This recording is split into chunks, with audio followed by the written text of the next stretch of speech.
I will now continue on with adjustment 5. Okay, so adjustment 5 says that interest on loan was not paid in full. First, we have to calculate out the interest expense. Okay, so the interest expense in this case, how do we calculate interest expense? Interest expense is equals to my percentage. Okay, my interest rate, which is my percentage. 5%. Okay, where can I see 5%? It's actually up here. Okay, my interest rate is 5%. This is the rate of interest. My interest rate is 5% and my bank loan amount is $80,000. So this is my loan amount, okay, or known as your principal. Hence, I would take 8%, sorry, 5% multiplied by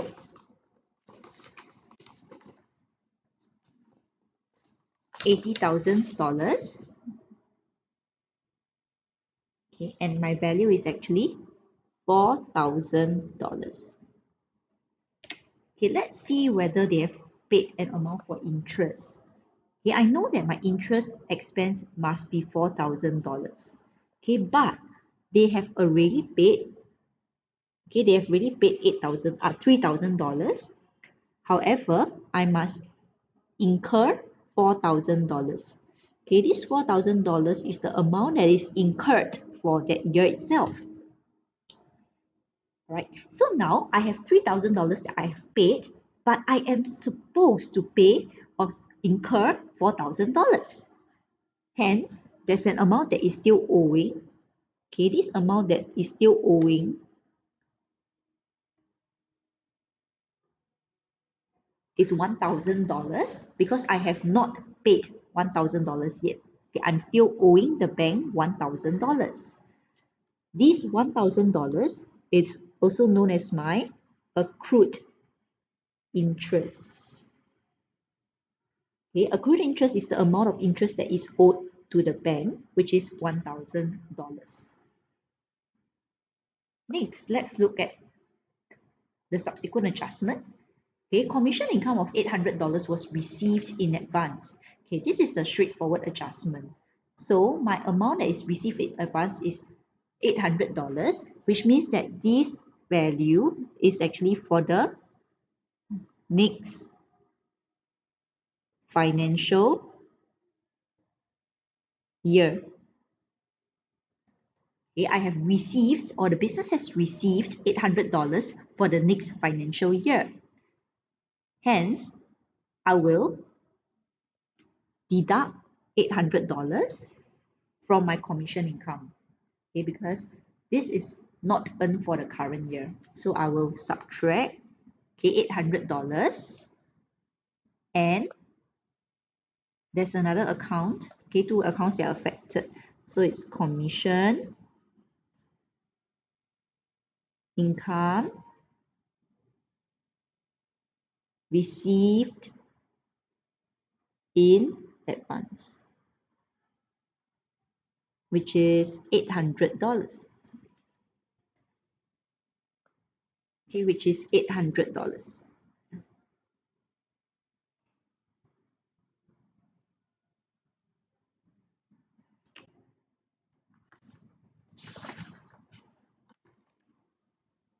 Let's look at the subsequent adjustment.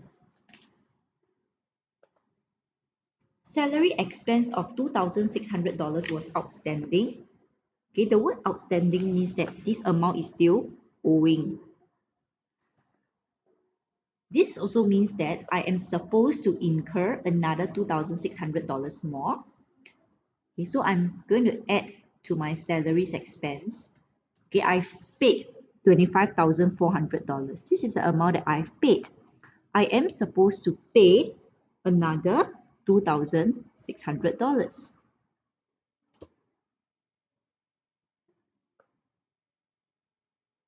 And I will have another account called accrued salaries $2,600.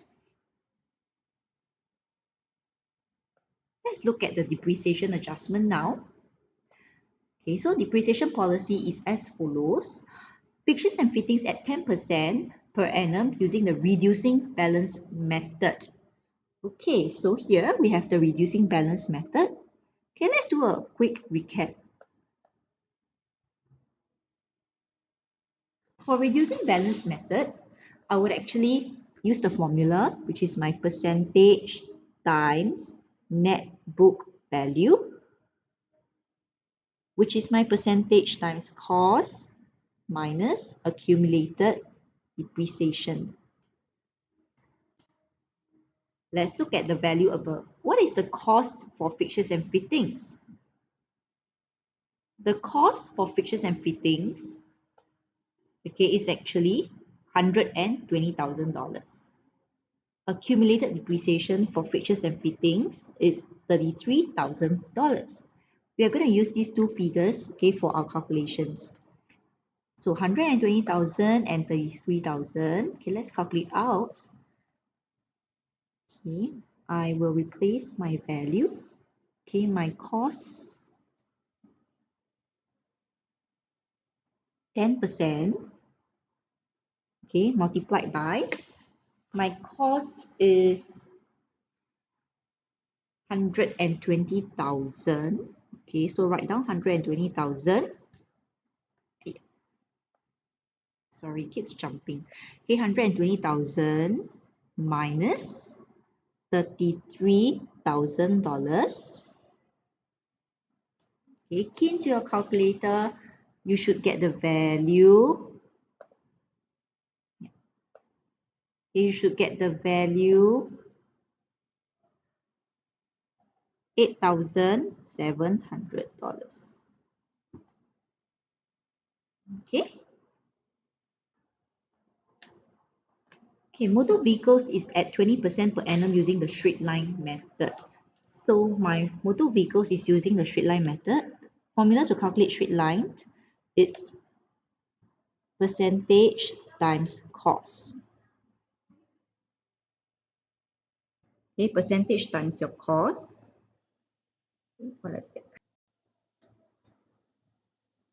Okay, which is your, okay, which is your 20%. My cost of my motor vehicle, right, is actually $160,000. Okay, so this is the cost of my motor vehicle, $160,000. Let's look at the calculations. So percentage times cost equals to 20% times 120,000. Okay, so my depreciation for motor vehicles would, sorry, is it 100? No, it's not 120,000, sorry. Okay, apologies. I made a mistake just now. It's not 120,000. It's actually 160,000. Okay, 160,000. Okay, so my depreciation for that year for my motor vehicles would be $32,000. Hence, after we have calculated all our depreciation amount, we can write out our journal entries. My depreciation for fixtures and fittings is $8,700. Okay, so I will go up here. Okay, let me record an amount first. Depreciation of fixtures and fittings, $8,700. Depreciation of motor vehicles, $32,000. In this case, my accumulated depreciation would also increase because the word accumulated means total. Okay, so now in that year itself, my depreciation went up by $8,700. Hence, my accumulated depreciation of fixtures and fittings should go up by $8,700. my accumulated depreciation for motor vehicles should also increase by $32,000 because now the total depreciation has went up. Okay, adjustment number 7. 1/4 of the bank loan is to be repaid on 1st October 2017. Okay, there's a significance to this date because 1st October 2017 is actually okay one year within 1 year. Wait, this amount is due within 1 year of the balance sheet date. Okay, so any amount that is due within 1 year of the balance sheet date, we term it as current portion of long-term borrowings. So our bank loan, okay, let's look at our bank loan number above. Okay, our bank loan above is actually $80,000. Okay, we have to split up into two portions. One of them would be my current portion of long-term borrowings. Then the other portion, right, will be long-term borrowings. My current portion of long-term borrowings would be your 1/4 of $80,000 because this is the amount that is due to be repaid within 1 year from my balance sheet date. Okay, so we look at our balance sheet date. It is on 31st of March 2017. Any amounts that I must pay back within the next financial year, this is my current portion. The remaining amount would be my long-term borrowings, which is 3/4 times $80,000. Okay, and that's it to all your adjustments. Okay, then we look at all our accounts. Okay, for maybe I will go through some of the more difficult classifications. They are a little bit more challenging. So, for example, okay, accrued interest is your current liability. Commission income received in advance, it's a CL. Accrued salaries, CL. Okay, depreciation is an expense, and allowance for impairment, right? Okay, this is a contra asset.